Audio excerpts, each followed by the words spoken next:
All right, and we're back. Let me take a quick break. Back killing me.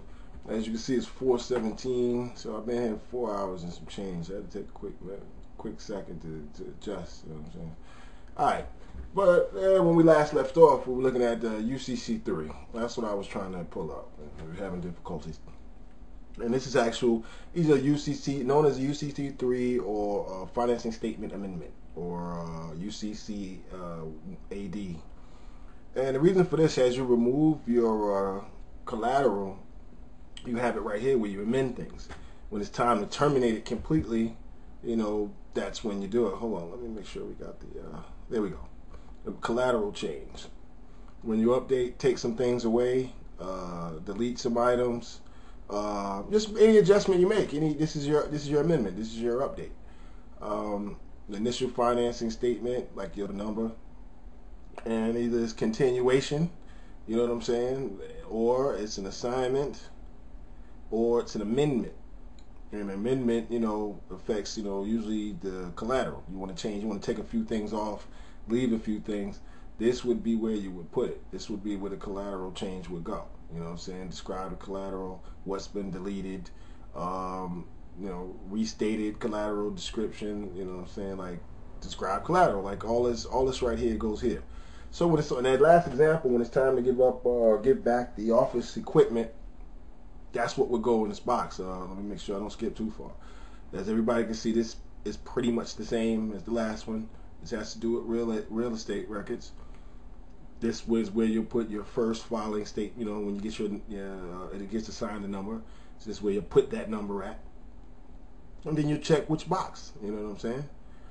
The box would be some kind of change. You know what I'm saying? If this is where you're terminating it, that's what you would put. It's good. It's good practice to terminate these after 3 months. If it's a loan, it's usually good. Yeah, 3 months is good. 90 days is good. It's good. Commonly accepted time frame. And this is where you would update and make any changes or any adjustments to anything. And just the rest of it, that's like all of them. They always have instructions. And to tell you collateral change, to change collateral covered, describe the change in 8. This may be accomplished by either describing the collateral to be added or deleted. Not rocket science. See, UCC3 AD. So very simple, very, very simple. If still to this point I've left something out, we'll go over it during the live sessions. But this is it. Now we're going to talk about this very briefly. I said this is the heart and soul of it. The back taxes and EIN and your government registrations listing the same date of business, inception. That's great. That helps you on the aging side. This helps you on the trade line side. These, like I said, if you just put down, it's all, and the only thing that it is just you filing it. And these will all be legit. You put down that your business leases a car from you, office space, office equipment, and has borrowed some money from you. That's a paydex score. Those are 3. That's all a paydex score is 3 verifiable transactions, and you would have it there. And that's why if you've seen some of the ads where we're talking about manipulating your own your own file, this can also be done on a personal credit level as well. And you can control this. It says you don't have to wait 6 months or 2 months or 3 months for a trade to hit or something like that. Trust me, when Dun & Bradstreet wants to begin to play games, this will still be at Equifax. It will still be in Experian. It will still be in the Factual Data's records, Info Group's records. It'll be everywhere because it's a public filing. The only way to prove you're a good credit bureau is before I lend somebody some credit, that you've done a good enough background check to let me know that they've had credit experiences in the past, like they've done business with people in the past.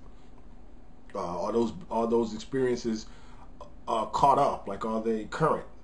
Are there any liens filed or collections or negative UCCs? So that's where it gets kind of bad.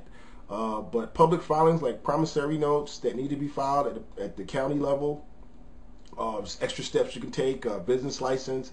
If you're in it for the long haul, trademarking your name, your business name, all these things go into your file. And all it is in a big ball, in a whole ball of wax, is different resources that the banks vendors, lenders, everybody uses to their satisfaction, verify that you're not out to get them. That's number one. Second, to verify get a good risk assessment, whether it be fraud or just playing out the risk of lending you money. Like, what are the odds in the industry that you're in that you'll be able to pay me back? Like, they have their own stats. That's where they get these risk assessments from. So all this plays a huge part in securing business credit.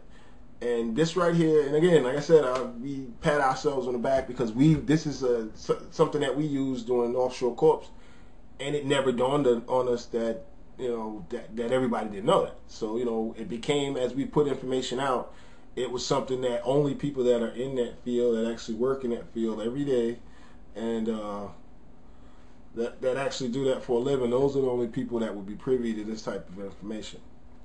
So I guess that's why you don't see most black guys with gold teeth out there talking about it, or you don't see Thomas Kish talking about it. They don't teach you that, for the most part they teach it to you in business school, but unless your emphasis is on business or real estate, like mine was, I have an accounting degree and a business law degree with emphasis towards real estate. So that's how we stumble upon this, and then we get in with some people that, financiers, and they do it every day with their eyes closed, and we learn a little bit from them over the years. So this is information that's pretty much, for the sake of argument, brought to you out of a bank, like from the inner workings of a finance company, how points work, how all that stuff works. Like that's how this has been developed and proven and tested over the last 12 years or so. So, and this is the key. I mean, I get more calls or emails about this UCC than anything out of all of this. And like I said earlier, up to this point, you can move forward. Make sure you get your banking side situated.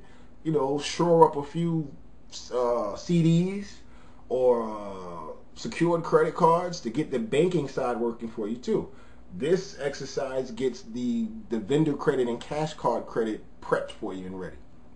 When it comes to banks, you want to shoot more for lines of credit and never loans.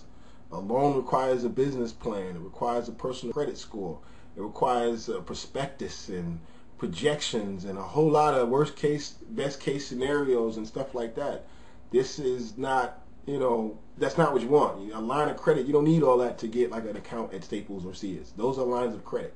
Citibank card, like those are lines of credit. It's not a loan, So once you go in the bank and actually find a bank that will play ball with you and back some CDs against some, give you some secured opportunities, then you just nurture that over time, and you'll be able to go in on signature and pretty much get what you want. And that takes time. But to speed things up on the other end, you can gather most of the financing you may need, from Citi cards, Sam's Discover cards, and stuff like that. So what we're doing now is just putting you in the ultimate position to actually be able to take advantage of those things. So that's pretty much it for UCC. As far as promissory notes, after you do a UCC, that means someone's loaned somebody some money. So if that's the case, then it means there must be some kind of loan agreement in place somewhere. And this is just a rough. Oh man, come on, don't do that. Yeah, there we go. This is just a rough. Yeah, I hit the button by mistake. Don't go. There we go. It's just a rough example of a promissory note. You can find one probably on LegalZoom or one of those legal websites that that have all kind of forms and stuff like that. Or you can draw it out yourself on a napkin or something. And this is just something that we use for a guideline. And this is expertlaw.com, library/business/promissory notes, blah. But most of these have an emphasis on very complicated loans or transactions. If yours is much simpler, then you don't really need all this. But you need your basic things. You need the terms of repayment. You know what I'm saying?